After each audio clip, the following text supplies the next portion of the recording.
visit Levi Mwanawasa Stadium or our serene Kansenshi branch and enjoy unbeatable rates. Standard rooms with breakfast at 900 kwacha. Chalets at 1,050 kwacha. We also have a spacious presidential suite going for only 2,500 kwacha. Guaranteed affordable rates, guaranteed comfort. Secure your spot and avoid the last-minute rush. For bookings, call or WhatsApp on 0765 206 420. Email salesandmarketing@gmail.com. Find your haven of privacy and tranquility with us.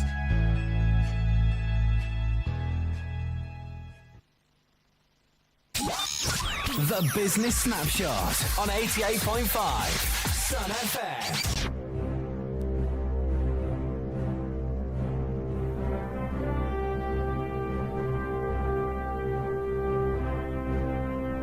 We take a look at our current exchange rates as we are seeing that the United States dollar is buying at 26 kwacha 52 ngwe and selling at 26 kwacha 89 ngwe. The Great British Pound is buying at 35 kwacha 83 ngwe and selling at 35 kwacha 91 ngwe. The Euro is buying at 30 kwacha 13 ngwe and selling at 30 kwacha 19 ngwe. The South African Rand is buying at 1 kwacha 48 ngwe and selling at 1 kwacha 48 ngwe. We take a look at some of the stories that are making headlines in the world of business as we get to see on the local front and international. Now, starting it off, we see how milli meal price have dropped by 4% between April and May, as we see this coming from the Zambia Statistics Agency has disclosed that the national average price of a 25 kg bag of breakfast milli meal has, well, decreased by 4.0%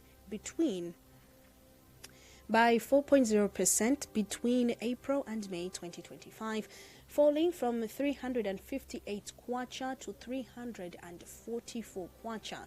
In this month's report, read on the behalf of the Chief Statistician Chola Daka, Acting Statistician General Sheila Mutanda added that the price of a 25 kg bag of roller meal has actually decreased by 3% and from 294 kwacha to 285 kwacha 24 ngwe.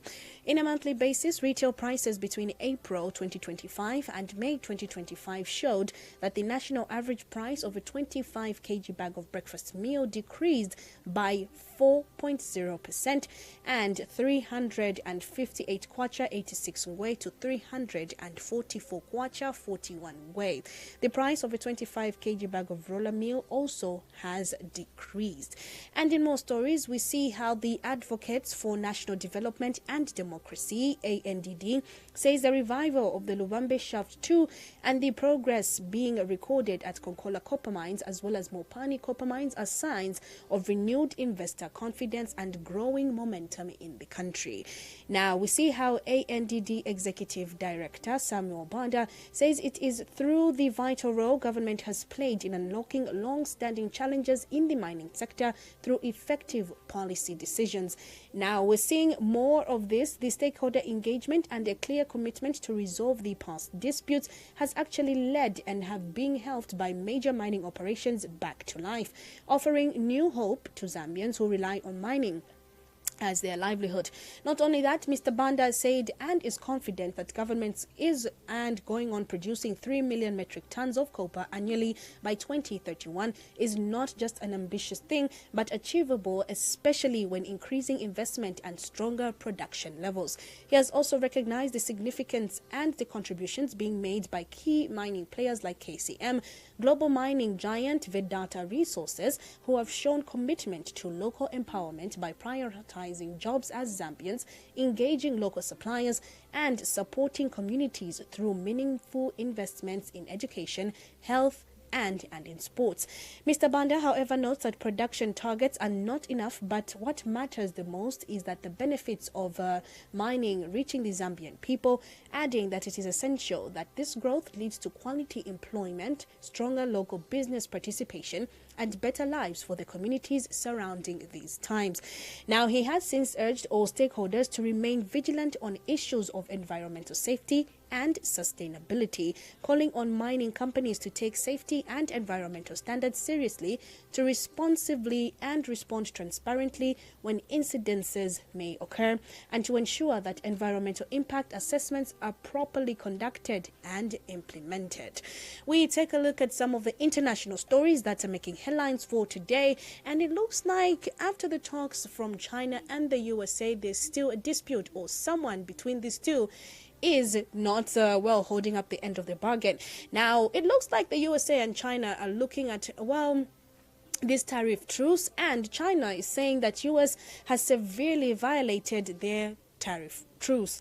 Now, China says the US has severely violated their trade truce and that it will take strong measures to defend its interest. Now, this comes to light after the Ministry of Commerce said Washington has seriously undermined the agreement and reached during talks in both countries lowered tariffs on goods imported from each other. Now, the spokesperson added that US January between China's leader Xi Jinping and Donald Trump. Now, the comments are coming after Trump said on Friday that China had totally violated its agreement with the US. The US president did not give any details, but Trade Representative Jamieson Greer later said China had not been removing non-tariff barriers as agreed under their deal.